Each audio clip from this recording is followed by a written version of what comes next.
On the day of retribution, I am going to enter the hottest sorority house of UCSB.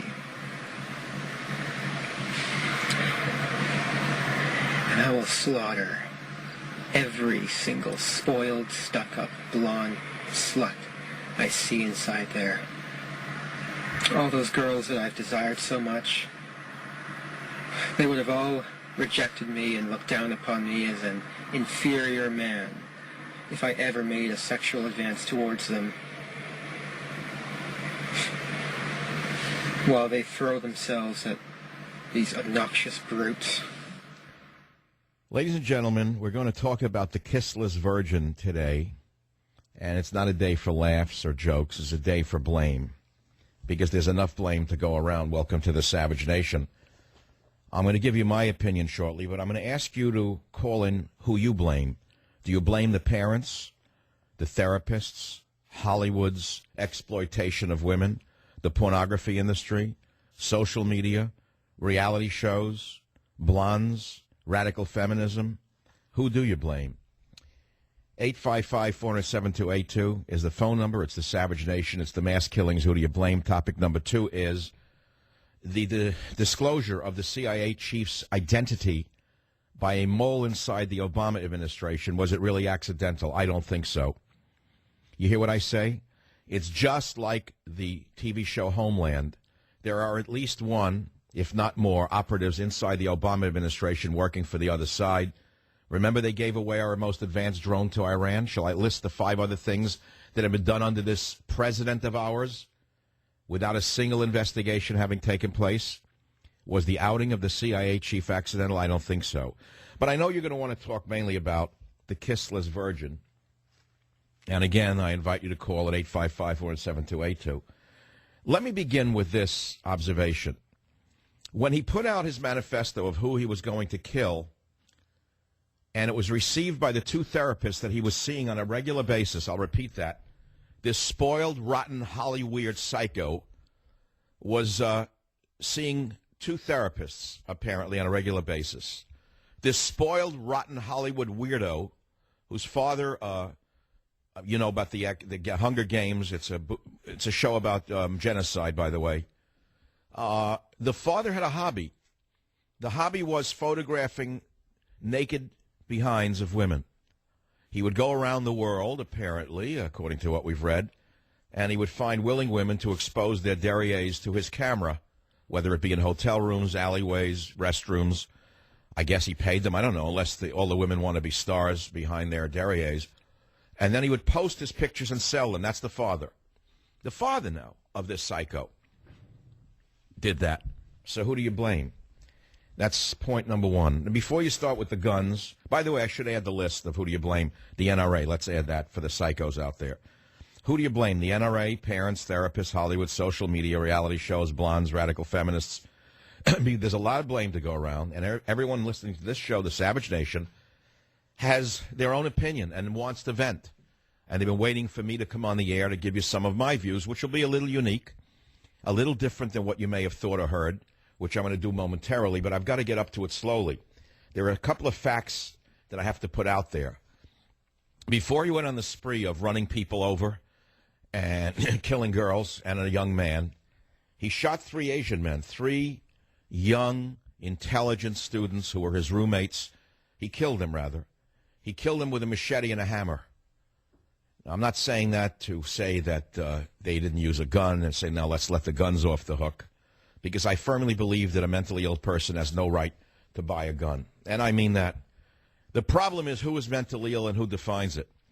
Is it anyone on antidepressant drugs? That would eliminate about 60% of our police and military. In other words, if you were to say that if you're on an antidepressant drug, you can't own a gun, that's eliminating 60% of the police and military in this country who have been drugged by our medical establishment. So we can't use that as an arbitration. I mean, you can't say if you're on medication, you can't have a gun, as I say, because that eliminates too many people.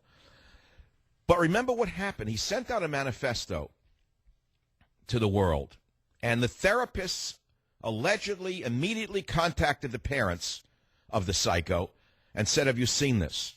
That was mistake number 1.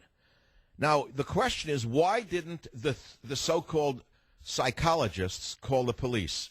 It was clear he was going to kill. Why did they go to the parents instead of the police? The police were closer than the parents who lived far away. They say the parents who were divorced got together and raced down there. Oh, yeah, okay, fine.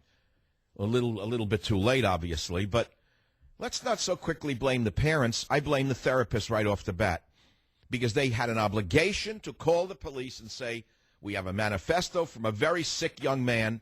He's going to kill. Get there and arrest him. But they didn't do that. So you have to ask yourself, why didn't they call the police?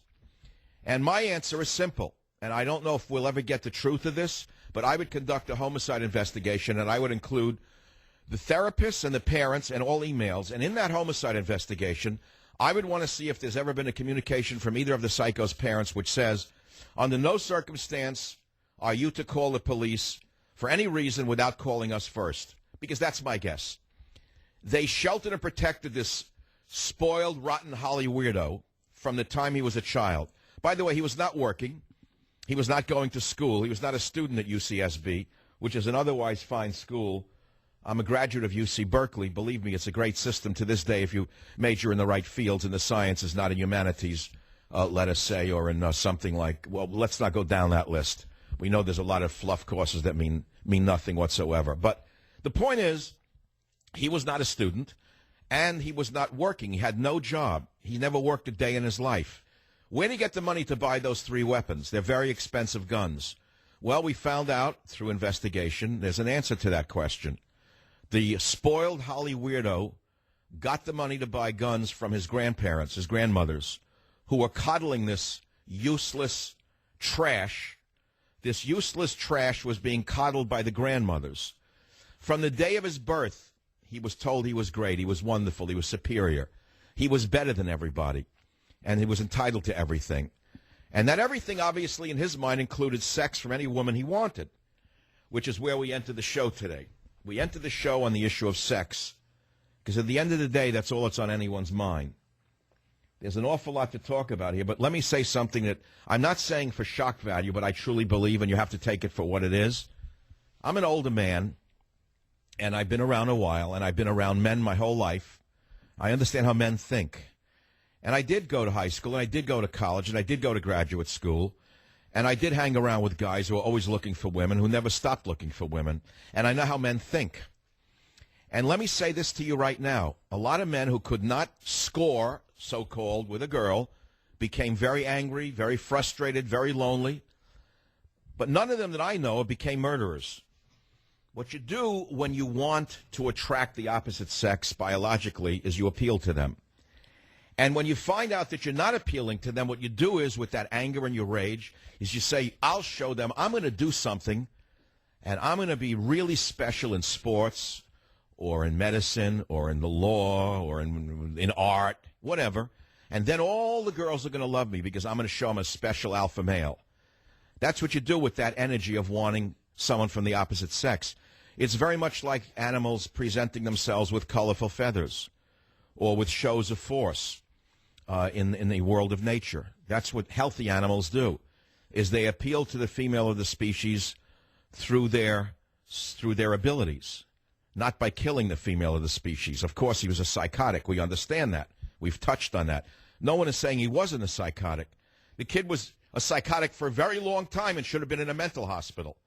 Should have been in a mental hospital, not on medication in the streets. But you can thank Governor Brown's father for that, because he was the one who passed the law under the pressure of liberals to close the mental hospitals in the state of California. And then, of course, Ronald Reagan had to close the mental hospitals because the law was passed under Governor Edmund Pat Brown. Perhaps well-meaning, but the liberal establishment was saying we have to close those evil snake pits. No more mental hospitals. And now we have not only this murderer, but we have streets filled with homeless, most of whom are mentally ill, who belong in mental hospitals. We all know that.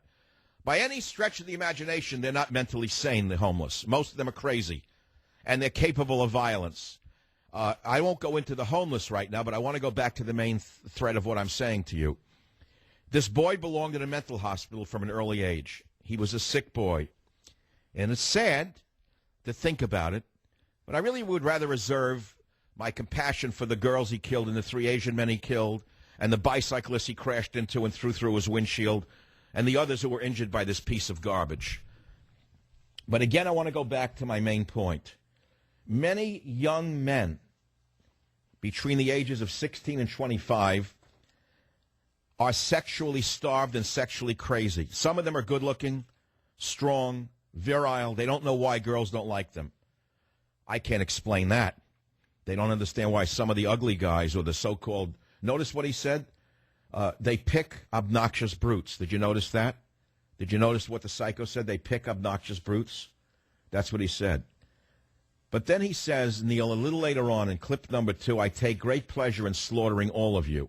You will finally see that I am in truth the superior one, the true alpha male. Neil, can we play that little piece? Can we get up to that easily or not? Because, it's something to listen to. I know it's hard to listen to, but I want you to listen to it during the show today. I want you to hear.